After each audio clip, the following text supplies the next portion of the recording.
بسم اللہ الرحمن الرحیم 13 رجب المرجب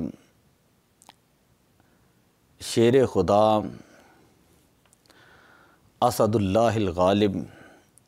امام المشارق والمغارب تاجدار حل عطا مرتضی مشکل کشا خلیفہ رسول صلی اللہ علیہ وسلم امام المسلمین اخر رسول زوج البطول حضرت سیدنا امیر المؤمنین علی المرتضیٰ رضی اللہ تعالیٰ عنہ آپ کا یوم ولادت ہے۔ کعبہ شریف کے اندر آپ کی پیدائش ہوئی اور آپ کا نام مبارک جو ہے وہ حضور علیہ الصلاۃ والسلام نے رکھا ایک روایت کے مطابق۔ آپ نے جب نگاہ اور پہلی نظر کھولی تو آپ کی نظر حضور علیہ الصلاۃ والسلام کے چہرہ انور کے اوپر پڑی اور پہلا غسل حضور علیہ الصلاۃ والسلام نے آپ کو دیا۔ ایک مرتبہ مسجد نبوی شریف کے اندر آرام فرما رہے تھے، حضور علیہ الصلاۃ والسلام تشریف لائے تو فرمایا کم یا ابت ترام۔ پھر آپ اسی کنیت سے مشہور ہوئے اور اسی کے اوپر جو ہے وہ آپ خوش رہا کرتے تھے۔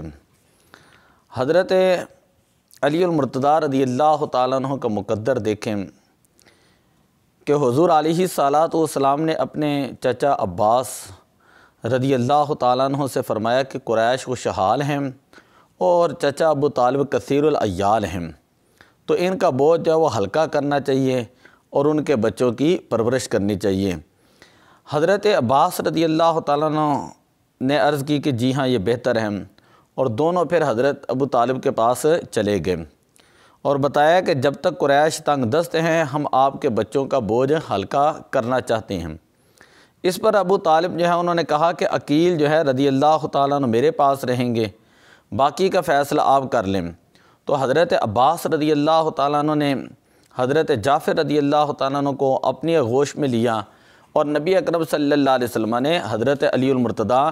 رضی اللہ تعالیٰ عنہ کی کفالت کی ذمہ داری اپنے ذمہ پر لی۔ جب حضرت علی المرتضیٰ رضی اللہ تعالیٰ عنہ کی پیدائش ہوئی تو جسے گھٹی کہا جاتا ہے، سب سے پہلے جو ہے جو حضور علیہ الصلاۃ والسلام نے اپنی زبان مبارک جو ہے وہ آپ کے منہ مبارک کے اندر دیں، اور حدیث پاک کے اندر آتا ہے ان علی منی وانا منہم، علی مجھ سے ہے اور میں علی سے ہوں۔ اس کا مطلب یہ ہے کہ میرے جتنے فضائل، مناقب اور محاسن جو ہیں ان کا ظہور جو ہے وہ حضرت علی المرتضیٰ کی ذات سے ہوگا، اور علی مجھ سے ہے اس کا مطلب یہ ہے کہ ظاہر بات ہے کہ اولاد باپ ہی سے ہوتی ہے کہ حضور علیہ الصلاۃ والسلام کے تربیت کے اندر یہ رہیں۔ وَهُوَ وَلِيُّ كُلِّ مُؤْمِنٍ، اور یہ ہر مومن کے دوست ہیں۔ اور ایک روایت کے اندر آتا ہے حضور علیہ الصلاۃ والسلام نے ارشاد فرمایا من کنت مولاہ فہذا علی مولاہ، کہ جس کا میں مولا ہوں، جس کا میں دوست ہوں، حضرت علی المرتضیٰ رضی اللہ تعالیٰ عنہ بھی اس کے مددگار ہیں۔ آپ پہلے وہ مسلمان ہیں جنہوں نے نماز ادا کی، اور بچوں میں سب سے پہلے اسلام لانے والے آپ تھے، عورتوں میں سب سے پہلے اسلام لانے والی ام المومنین اماں خدیجۃ الکبریٰ رضی اللہ تعالیٰ عنہ ہیں، اور آزاد مردوں میں حضرت سیدنا ابوبکر صدیق رضی اللہ تعالیٰ عنہ، مولا میں سب سے پہلے حضرت زید بن حارثہ، اور غلاموں میں سب سے پہلے حضرت بلال حبشی رضی اللہ تعالیٰ عنہ ہیں۔ تو حضرت علی المرتضیٰ رضی اللہ تعالیٰ عنہ کی جانثاری کا عالم یہاں سے لگائیں کہ جب کفار نے حضور علیہ الصلاۃ والسلام کو طرح طرح کی تکالیف دیں اور حضور علیہ الصلاۃ والسلام کو اللہ کی طرف سے ہجرت کرنے کا جو ہے وہ حکم ارشاد ہوا، تو حضور علیہ الصلاۃ والسلام نے حضرت علی المرتضیٰ رضی اللہ تعالیٰ عنہ کو اپنے بستر کے اوپر سلایا، اور سلا کر جو ہے وہاں سے حضور علیہ الصلاۃ والسلام نے پھر ہجرت فرمائی، اور حضرت علی المرتضیٰ رضی اللہ تعالیٰ عنہ نے جو ہے وہ آپ کے اوپر اپنی جان تک جو ہے وہ نثار کرنے کا جو ہے وہ وعدہ کیا۔ اسی طرح ایک مرتبہ حضور علیہ الصلوۃ والسلام صلح حدیبیہ کے موقع پر آپ جب وہ شرائط لکھوا رہے تھے اور آپ نے لکھایا کہ من محمد رسول اللہ، کہ یہ لکھو محمد رسول اللہ صلی اللہ علیہ وسلم کی طرف سے یہ معاہدہ ہے، تو دوسری طرف سے سہیل بولنے لگا کہ ہم تو آپ کو نبی نہیں مانتے، رسول نہیں مانتے، تو ہم آپ کی بات کیسے قبول کریں گے؟ تو حضور علیہ الصلوۃ والسلام نے حضرت علی المرتضیٰ سے فرمایا کہ اے علی اس میرے نام کو مٹا دو۔ عرض کی یا رسول اللہ امحو کا آبادا، کہ ہر چیز تو ہم برداشت کر سکتے ہیں لیکن آپ کی ذات پاک جو ہے نا اس کے اوپر قلم جو ہے وہ پھیرنا جو ہے وہ ہم گوارا نہیں کر سکتے۔ یہ حضرت علی المرتضیٰ رضی اللہ تعالیٰ عنہ جن کے بارے میں حضور علیہ الصلوۃ والسلام نے ارشاد فرمایا آنا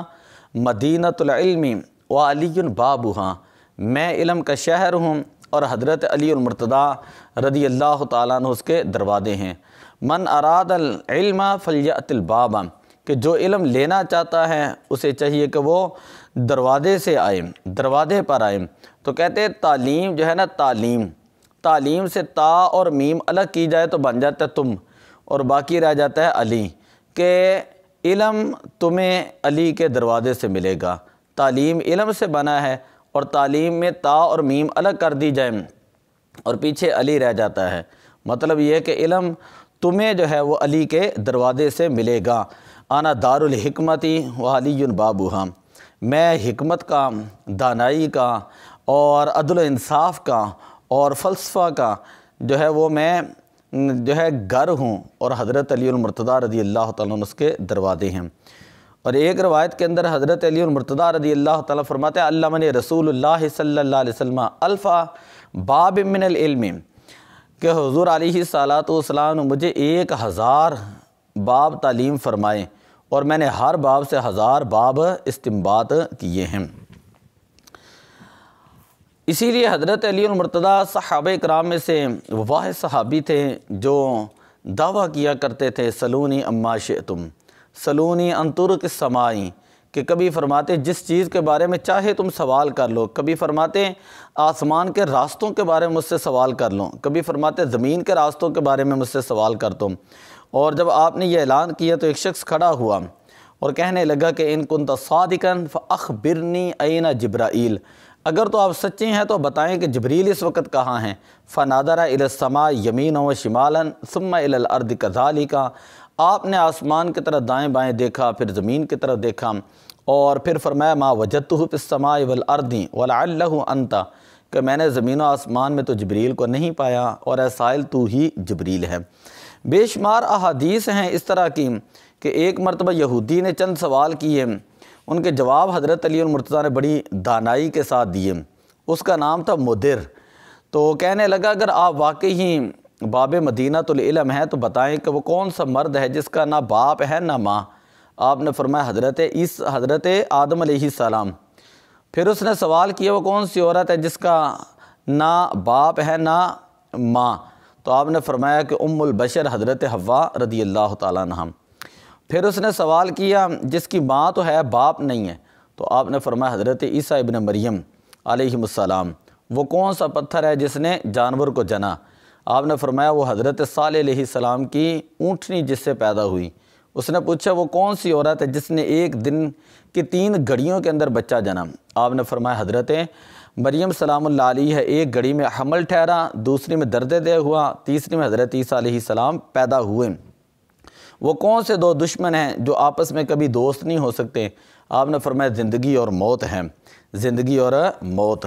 تو حضرت علی المرتضیٰ رضی اللہ تعالیٰ عنہ کی محبت ایمان کا حصہ ہے۔ حدیث پاک کے اندر آتا ہے حب علی ابن ابی طالب یأکل الذنوب کما تأکل النار الحطب، کہ حضرت علی المرتضیٰ رضی اللہ تعالیٰ عنہ کی محبت جو ہے وہ گناہوں کو ایسے کھا جاتی ہے جس طرح آگ جو ہے وہ لکڑی کو کھا جاتی ہیں۔ اور ایک روایت میں ہے کہ یا علی من شجرۃ شتیٰ الناس من شجرۃ شتیٰ، کہ اے علی لوگ مختلف درختوں سے پیدا ہوئے ہیں، آنا و علی من شجرۃ واحدہ، میں اور علی جو ہیں وہ ایک ہی درخت سے پیدا ہوئے۔ ایک روایت میں لا یحب علی منافق، منافق جو ہے علی سے محبت نہیں کر سکتا، ولا یبغضہ مؤمن، اور مومن آپ سے بغض نہیں رکھ سکتا۔ اور ایک روایت کے اندر یہ ہے کہ النظر الی وجہ علی عبادہ، کہ علی کے چہرے کو تکنا جو ہے وہ بھی عبادت ہے۔ القرآن مع علی و علی مع القرآن لا یفترقان حتی یرد علی الحوض، کہ علی قرآن کے ساتھ ہے، قرآن علی کے ساتھ ہے، یہ دونوں آپس میں جدا نہیں ہوں گے یہاں تک کہ حوض کوثر میں میرے پاس آئیں۔ آخری روایت حضرت علی المرتضیٰ کے بارے میں حضور علیہ الصلاۃ والسلام نے ارشاد فرمایا، مجھے 3 باتوں کی وحی کی گئی۔ پہلی یہ ہے کہ انہ سید المسلمین، علی مسلمانوں کے سردار ہیں، وہ امام المتقین، اولیاء کے امام ہیں، وہ قائد الغر المحجلین، اور روشن پیشانی والوں کے آپ جو ہیں وہ امام ہیں۔ تو یہ مختصر فضائل ہیں حضرت علی المرتضیٰ رضی اللہ تعالیٰ عنہ کے۔ اگر کسی نے فضائل پڑھنے ہوں تو یہ کتاب ہے نہج البلاغہ، انتہائی خوبصورت حضرت علی المرتضیٰ رضی اللہ تعالیٰ عنہ کے خطبات ہیں، خطوط ہیں، نصیحتیں ہیں، وصیتیں ہیں، معاہدات ہیں، اور حلف، کرامات اور اقوال اور آپ کی دعائیں اور سیرت جو ہے مکمل بیان کی گئی ہے۔ اور اس کے علاوہ دوسری ایک کتاب ہے یہ صائم چشتی کی، یہ کتاب ہے مشکل کشا، یہ بھی بڑی زبردست کتاب ہے جس کے اندر جو ہے اس کے علاوہ اوراق غم ایک کتاب ہے، آپ وہ پڑھ کر دیکھیں۔ تو بے شمار کتب ہیں جس سے آپ پڑھیں تو پتہ چل جائے گا کہ آپ کے فضائل اور مناقب اور محاسن کیا ہیں۔ دعا اللہ عمل کی توفیق عطا فرمائے۔ الصلاۃ والسلام علیک یا رسول اللہ وعلی آلک و اصحابک یا حبیب اللہ۔